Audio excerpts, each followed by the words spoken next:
TV நேயர்களுக்கு வணக்கம். அனைவருக்கும் தமிழ் புத்தாண்டு வாழ்த்துக்கள். 2024 குரோதி தமிழ் புத்தாண்டு பொது பலன்கள்.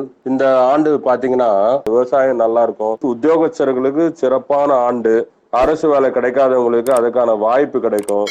ஆன்லைன் தொழில் இன்னும் மென்மேல வளரும். வியாபாரிங்க இனிமேல் கவலையே பட தேவையில்லை. என்னடா ஆரம்பத்துல நஷ்டம் வருது அப்படின்லாம் யோசனை பண்ணாதீங்க. படிப்படியா முன்னேற்றம் காணும் ஆண்டாதான் அந்த குரோதி ஆண்டா இருக்கும். மாணவர்களுக்கு பல்வேறு உயர்கல்வியிலும் வாய்ப்பு கிட்டும். விளையாட்டு துறையில முன்னேற்றம் இருக்கும்.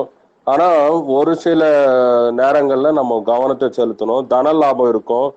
தங்கம் விலை ஏறிட்டும் இறங்கிட்டும் இருக்கும். நிலையற்ற தன்மையில தான் இருக்கும். இந்த ஆண்டு பாத்தீங்கன்னா 13/4/2024 இரவு 8:10 குரோதி வருஷ பிறக்குது. இந்த கிரகநிலை வருஷ ஆரம்ப கிரகநிலையை பொறுத்த வரைக்கும் 8ஆம் இடத்துல லக்னம் காலபுருஷ தத்துவத்துக்கு 8ஆம் இடம் விருச்சிக ராசி. அது சார்ந்த தொழில்கள் முன்னேற்றமும் நல்லா இருக்கும். 4ஆம் இடத்துல சனி செவ்வாய் சேர்க்கை. 5ஆம் இடத்துல புதன் ராகு சுக்கிரன் உச்சம் பெற்று அங்க இணைவு பெற்று இருக்கு. 5ஆம் இடத்துல லக்னம் பாத்தீங்கன்னா விருச்சிக லக்னம். லக்னாதிபதி செவ்வாய் அப்படின்றது 4ல சனியோடு சேர்ந்து இருக்கு.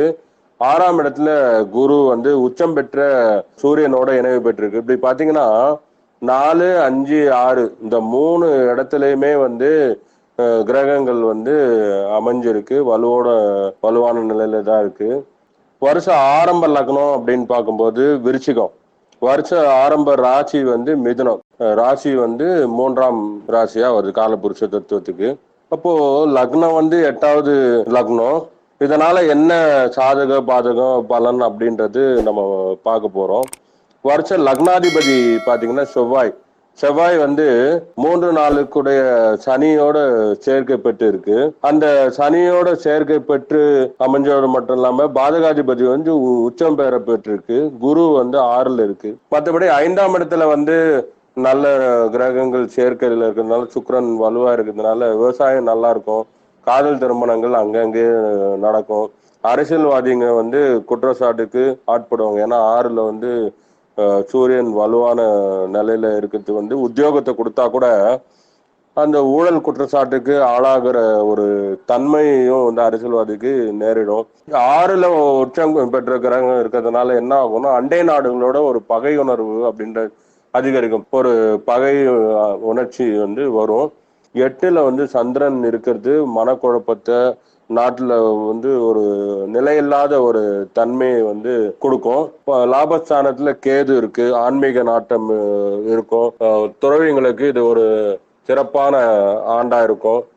சனி செவ்வாயோட இணைவு பெற்றிருக்கிறதுனால பாத்தீங்கன்னா கம்ப்யூட்டர் பாகங்கள் விலை, கல்வி கட்டணம், தொலைத்தொடர்பு சாதனம் போன்றவற்று விலையெல்லாம் ஏறும். ஆன்லைன் தொழில் இன்னும் மென்மேல வளரும். புதன் நீசமா இருந்தா கூட நீசபங்க ராஜயோகம் ஆயிடுச்சு. வியாபாரிங்க இனிமேல் கவலையே பட தேவையில்லை. என்னடா ஆரம்பத்துல நஷ்டம் வருது அப்படின்லாம் யோசனை பண்ணாதீங்க. படிப்படியா முன்னேற்றம் காணும் ஆண்டாதான் அந்த குரோதி ஆண்டா இருக்கும். தன லாபம் இருக்கும். தங்கம் விலை ஏறிட்டும் இறங்கிட்டும் இருக்கும். நிலையற்ற தன்மையில தான் இருக்கும். மாணவர்களுக்கு பல்வேறு உயர்கல்வியிலும் வாய்ப்பு கிட்டும். மற்றபடி உத்தியோகஸ்தர்களுக்கு சிறப்பான ஆண்டு. அரசு வேலை கிடைக்காதவங்களுக்கு அதுக்கான வாய்ப்பு கிடைக்கும். ஜீவன ஸ்தானமாகிய சூரியன் 6ல இருக்கிறது உஷ்ணத்தை அதிகமா இருக்கு. அதனால நிறைய பேர் இளநீர், மோர் அந்த மாதிரியான பொருட்களை எடுத்துக்கோங்க. விளையாட்டு துறையில முன்னேற்றம் இருக்கும். வருஷ பிறப்பு சனிக்கிழமை பிறக்குது. இது மழையை குறைவா பெய்வதற்கான வாய்ப்புகளும் இருக்கு. அனைத்து ராசிக்காரர்களும் பாத்தீங்கன்னா தட்சிணாமூர்த்தியை வழிபடுறதுனால ஏதாவது சிறு சிறு சங்கடம் இருந்தா கூட மேல புகழ் பெற்று விளங்கக்கூடிய ஒரு அமைப்பு இருக்கும். இனி அடுத்தடுத்த பதிவுகள்ல ஒவ்வொரு ராசிக்கான பலன்களை பார்க்கலாம். இணைந்திருங்கள் அலோ டிவியோடு. நன்றி, வணக்கம்.